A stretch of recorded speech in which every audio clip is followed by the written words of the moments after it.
as long as you are looking for an outside source, for another person, a relationship, a situation, whatever it is, to give you validation, to make that thing see the worth in you, that will never be the case, and that you will always continue to suffer, because no one can ever see you. No one can ever validate you. They can guess and they can come close to the truth of who it is that you are, but only you will ever be able to see and validate and accept and love yourself. It has to start here.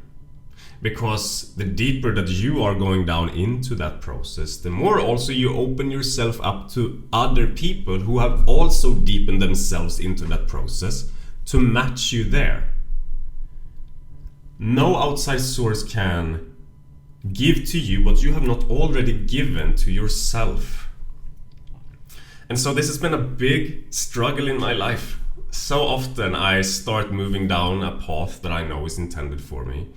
And I know that this YouTube channel is a big thing that I really love doing and I want to do it in my life. But then also simultaneously I have this desire to be seen, but also this deep fear of being seen, which just has made it very complicated for the ego, of course, because the ego is what makes things complicated.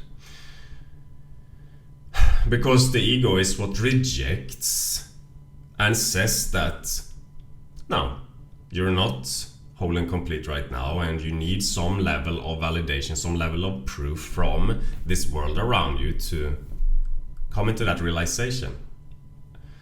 And of course that isn't true. And of course that's not true, because the ego is not true. The ego is not even a real thing. Your name, who you are, doesn't exist. And this is a realization that I had the other day, that I don't exist. And this is the first time in my life where I genuinely understand it. I've heard people, of course, talk about this many times, like, who is this I? You don't exist. And I'm like, yeah, I can understand that I don't exist, but I still feel like me. You know, I can understand all of these things that you're saying on some level, but I don't feel it. I don't feel it. I still feel like Andreas. I still feel like this person that I've been for the longest fucking time. I still feel like this fucking person. And it's like I can't escape it. I can't come away from it. I can't run away from it, because this is me, right?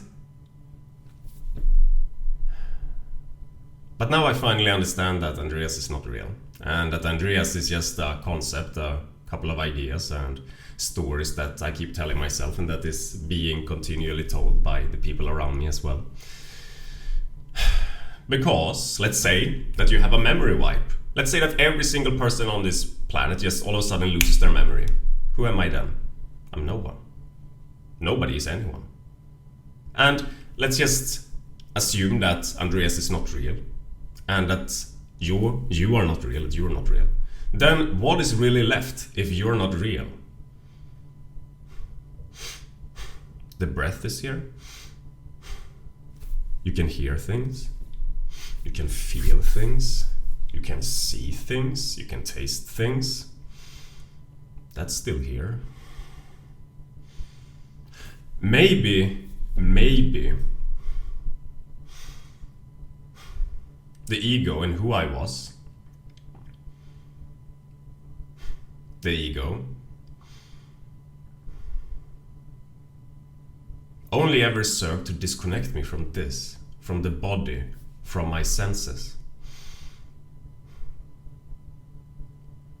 And the only way for that to truly happen, to disconnect from this present moment, is if you keep fighting for it at every single second. If at every single second you keep fighting for it, which of course the ego does, and the ego only is able to do it as long as it believes that it's real, as long as it believes that it exists, as long as there is a separation from this present moment. Separation, because truly there is no other place than this present moment, but it can appear as if there is another truth that there is perhaps a person here that is living separately, that is moving along this timeline and has this past and everything and all of these issues and problems. But what happens if the person doesn't exist? Well, the problems are not there anymore because the problems were part of the person. The issues were part of the person. All of those challenges came as a result of the person that continuously craved for challenges to appear, that continuously, as in my case, I was craving to be seen, while simultaneously being afraid of being seen, because I don't feel like I am good enough for it. But then at the same time understanding that I cannot be seen from an outside source, which the ego made me believe. And then it's like, oh, there's a lot of moving elements here all of a sudden. And then you're in this whole matrix where one truth contradicts another fake thing, and you're just so lost, and there's no way to escaping that place unless you truly realize that, oh, I don't exist. As in the ego. Because truly there is something here that exists. But it's not the ego. The ego is just those ideas and thoughts and programs that ran the show for so long that appeared very real because I used my focus and awareness to always be placed on it. But then you just realize that, wait a fucking minute. I don't even exist. And if I don't even exist,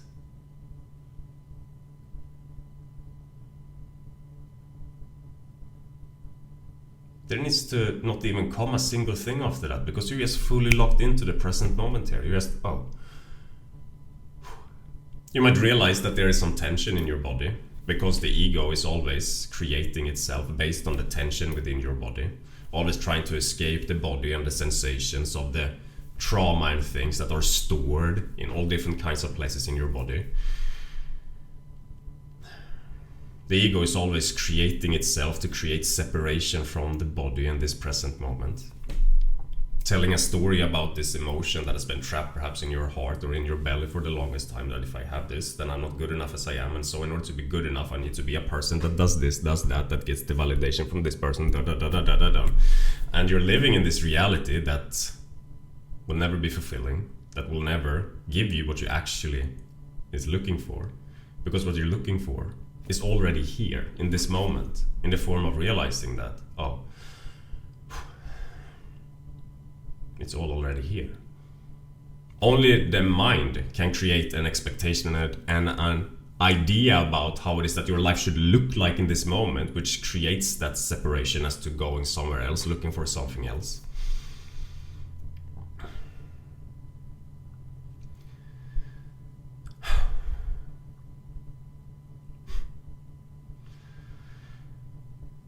But when you are here, and you just allow yourself to feel again, and be again, without the thoughts, without trying to go to some other place, which of course is so difficult, but becomes kind of effortless when there's no person involved. Because the person is what made it difficult. We're all looking to detach, to let go. But it becomes impossible as long as we're identifying with the personality that we have been, with the person that we have been. And so it becomes impossible to detach, to let go, because we're still this person. And a person is attached, because a person needs to be attached to be a person. But if there is no person, oh, then there's no attachment. You don't understand anything really from this place of being no person. You don't understand anything. Why am I here? What am I doing here right now? And it really doesn't matter at all, because you don't have to have those thoughts at all. The reason that we have those thoughts of trying to figure this thing out is because we're still on some level just trying to escape from this emotional and system of the body, which naturally carries you forward if you're truly deeply connected to it. And so you don't really have to question anything. You just feel a pull. You just feel, oh, excitement over this, I'm doing it. Oh, excitement over this, I'm doing it. You have a day where perhaps you've been having forward momentum because you're following joy and passion, and then it crashes, and then all of a sudden things start to slow down and it's not moving forward anymore. Then you're like, oh, okay, so now I'm resting, you know. That was really cool. I had this upward time, and now I feel, challenged. I feel perhaps emotional. I feel some shame, because naturally, as you start climbing in your abundance, it also highlights a lot of the things that kept you from this abundance previously. So it's natural to go a little bit like this as you are moving on your journey. But if you have an expectation that life is supposed to be like this, then instead, when life goes like this, you realize, oh no, I fucked up, something went wrong, what is going on, oh shit, and then you're just moving down with the spiral. And then when life is naturally turning around again, and it's you feel inspired, motivated to do things, you feel joy and passion again, to just go with these cycles instead you, when it's dipping here a little bit and there's some things to just be present with and to be with for what they are. It's not always excitement, but you might have that forward momentum. This is something that I've been doing so much, where you have the forward momentum, and then it starts going a little bit like this, like life naturally does. It's like water, it flows up and down like this, and up and a little bit here, and on average or overall it of course flows up like this, kind of, when you're connected to your heart, because you are transcending, you are elevating, you are growing. But when you come to that point when it goes like here, the ego gets involved. Oh no, something is wrong. I'm supposed to make progress. I'm supposed to be successful. I'm supposed to take this thing further. And then you're like, and then you go here. And then perhaps when it starts dipping up again, you don't even try anymore because you failed here. So why should I try again when it's starting to move up a little bit again here? If that makes sense. This video is all over the fucking place. I hope that the message is somewhat clear. You're no one. And that's a beautiful thing. And from that place of being no one, you're truly everything at the same time. And being everything, you don't know what that means. You don't know where that's gonna take you. And that's exactly as it should be. A lot of times I'll sit as I'm being in my challenge space of being, and I'll sit and I'm like, I should figure this out. What am I supposed to do? How am I supposed to make this happen? And then I realize I realized the other day, wait a minute. All of this confusion and challenges and questions, it's because Andreas is trying to do something. But Andreas is not real. And if Andreas is not real, his problems are not real. Oh, I'm just here now. Okay. Perhaps right now in this moment I'm not seeing progress with the things that I've been doing. I'm not seeing, my expectations met and whatever. And, oh, that's exactly as it should be, because here I am and that is what's happening. Okay. I'm gonna spend some time here instead, in this space where things don't work out like how Andreas expected it to work out. And we'll see what comes from that. No idea, to be honest. That remains to be seen. And then boom, all of a sudden your excitement is back, your joy is back, you understand why you were in this space to begin with, and you start moving forward again. In that way that the ego thinks is the only way it should ever move forward. But you're always moving forward, even on those days, when it tapers off and things starts to go slow again. And then you start moving up, still on track, doing perfectly here as well. It's all just part of the journey. And one of the biggest things that I suffered from in my life is when I had this perspective that life goes like this. Boom! And then it continues in that direction. Because that is not real. And as long as you believe that that is real, then of course you suffer. Thanks for watching.